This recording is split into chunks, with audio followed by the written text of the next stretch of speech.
Welcome, this is Mother Sharia. We often hear, and people often say to us, but I am just one person, what can I do? I see all of these things in the environment, I see these things in humanity, I see these things in my community, I am angry about them, I want change to occur, and so on, but I am just one person, what can I do? And our response to that has become, if not you, then who? If not you, then who? Who is going to do it? If you're the one that is seeing these things and they are angering you and they are sort of propelling you to action, then we suggest that you are the one. You are the who. Now the thing is, though, on that, does that mean then that you have to create a world movement? Does that mean that you have to get lots of supporters behind you and make things happen in the wider community? No, it doesn't. It can mean that, if that's the kind of work that you want to do or the kind of action that you want to take. It doesn't necessarily mean that you have to do that, though. One person can make an enormous difference just by doing what they can do. So, let's look at the environment and look at people that the plastic bags or the disposable foods and the disposable everything. Everything is disposable. You buy a fridge and within 3 years it's broken. Do you get it fixed? No, you throw it away to buy a new one because that's how they're made. In fact, it sometimes is cheaper to just buy a new something because the parts are more expensive. So you buy the new thing. And the way that manufacturing and that businesses have set themselves up is in exactly that way. To keep people coming back, we have a life... what is that word? Expectancy. A small life expectancy on the product, and then when it's done, then they have to buy a new one. That's a business model for many businesses around the world. So, as an individual, you make the decision that you're not going to participate in that kind of business, in that kind of lifestyle. You're not going to constantly be replacing. You're not going to buy disposable things. You're going to buy things that last, or you're going to make things that last. You're going to recycle things that last. You are not going to be polluting the world with masses of rubbish, whether that's from paper, plastic, foodstuffs, and so on. You're going to actually not buy the ready-made food. You're not going to buy food in the supermarket, even the tomatoes and the zucchinis that are packaged all ready for you to take. No, you're going to go to the local market. You're going to buy from your neighbors who might have chickens and so on.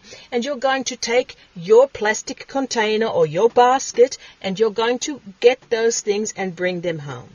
Now you might say, well, that's not very much.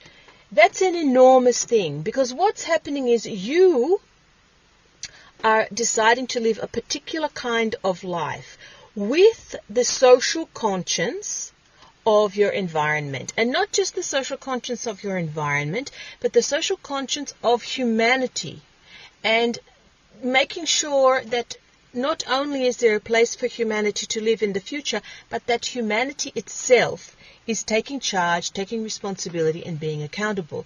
If you start to do these things, you will find that people around you will be a little bit more careful when they're with you. Now, they might then just go and do whatever they do normally when they're not with you. But the point is that when they're with you, they will attempt to be more careful. Now, if that translates into a rippling effect around into your community, whether that is your family, your descendants, whether that is neighbors, work colleagues, it doesn't make any difference.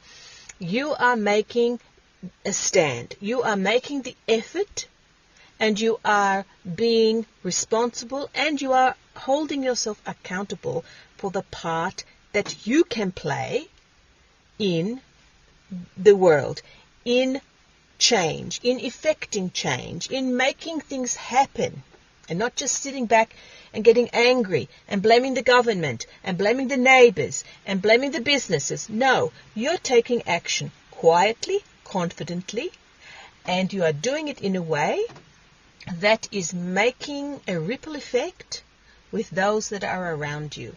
One person can change the world.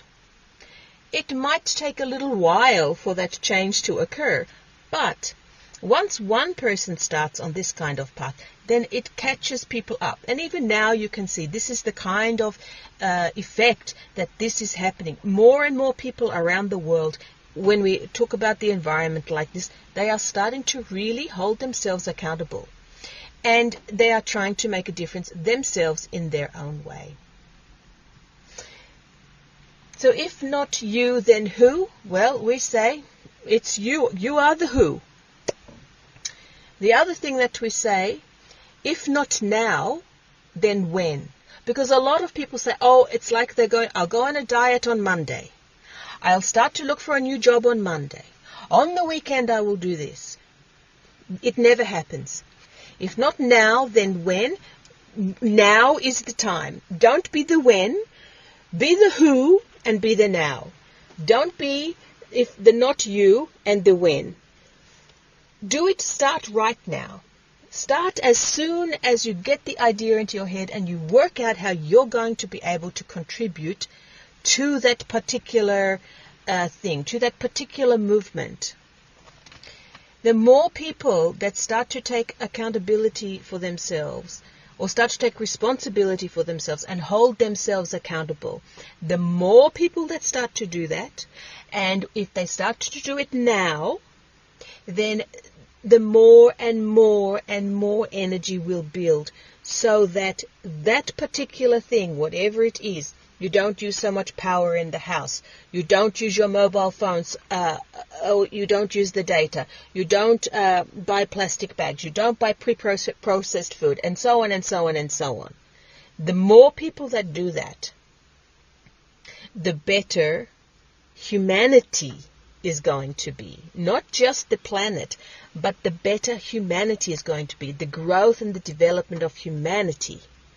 And that is important if we want to come to terms with ourselves as a human group and our environment. So remember, if not you, then who? Be the who. If not now, then when? Be the now. Thank you so much. Many blessings.